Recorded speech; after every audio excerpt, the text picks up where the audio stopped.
Hello বন্ধুরা, কেমন আছো সবাই? আশা করছি ভালো আছো। আমিও বেশ ভালো আছি।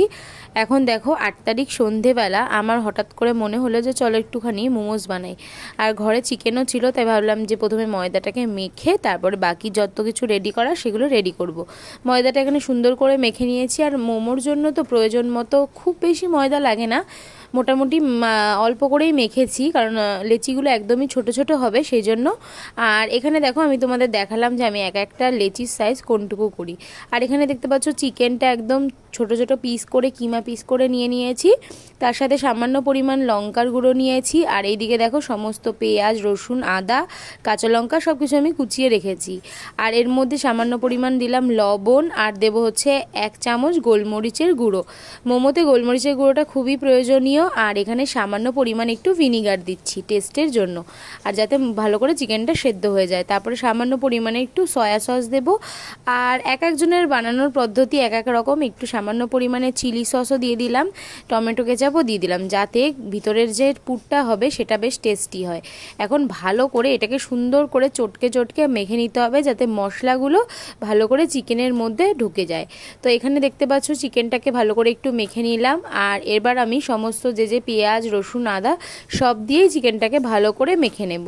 তো যেটা বলছিলাম, মোমোর পুরটা যদি টেস্টি না হয় তাহলে কিন্তু মোমো খেতে ভালো লাগে না, তাই না বলো?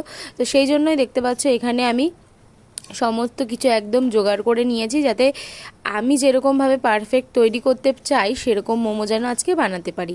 এখানে আমি সমস্ত পেঁয়াজ কুচি টুচিও দিয়ে দিলাম। আর পেঁয়াজ কুচিটা আরেকটু ছোট হলে ভালো হতো, কিন্তু ঠিক আছে, কোনো সমস্যা নেই, ঘরেই যেহেতু খাবো অসুবিধা তো নেই কিছুই।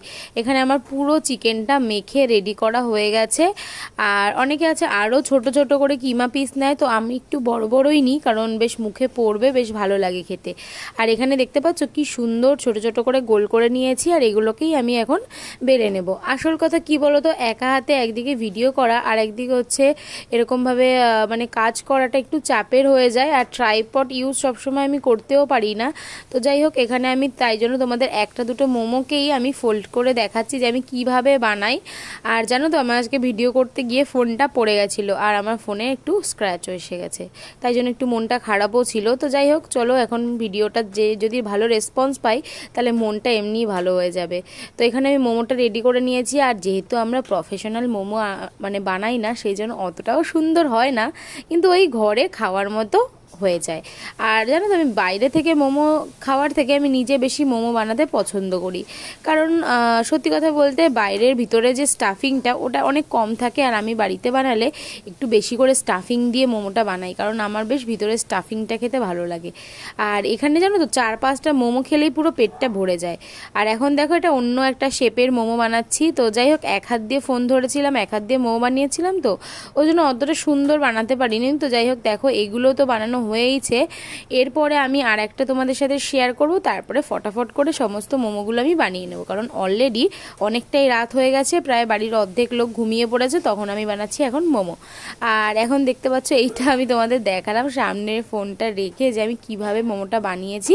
তো যাই হোক, সমস্ত মোমোগুলো তৈরি করে নিয়েছি। এখন হচ্ছে আজকে মোমো স্টিম করব না, আজকে আমি ফ্রাই মোমো বানাবো। আর সেজন্য এখানে আমি হচ্ছে কয়েকটা মোমো মায়ের জন্য তুলে রাখলাম, উনি এখন খাবেন না তাই জন্য। আর এখানে আমি এখন ডিপ ফ্রাই করব মোমোগুলো, তাই জন্য তেলের ভিতরে সমস্ত মোমোগুলো দিয়ে দিচ্ছি। আমি আর বুনুই খেয়েছিলাম, তাই জন্য অল্প কয়েক পিস বানিয়েছিলাম। সত্যি কথা বলতে জানো তো, মোমো বানাতে বানাতে আমার অনেক রাত হয়ে গেছিলো, প্রায় 10টা। তো অত রাতে আর আমি কাউকে মোমো দিইনি, আমি নিজে খেয়েছি আর বুনু খেয়েছে, ব্যাস এই দুজন খেয়ে তখন তো আমার মা ঘুমিয়েও পড়েছিল।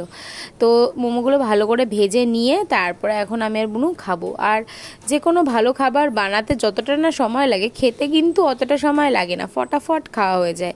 এখানে দেখো আমার মোমোগুলো তৈরি হয়ে গেছে, কেমন হয়েছে সেটা তোমরা কিন্তু অবশ্যই আমাকে কমেন্টে জানিও। আর এখন চলো, এই সসটাও আমি রেডি করেছি, সামান্য পরিমাণে chilli sauce, soya sauce, tomato ketchup, একটু সামান্য পরিমাণে চিনি, গোলমরিচের গুঁড়ো, লেবুর রস। তো এইগুলো দিয়ে চলো খাই, রাতের ডিনারটা কমপ্লিট করি। বা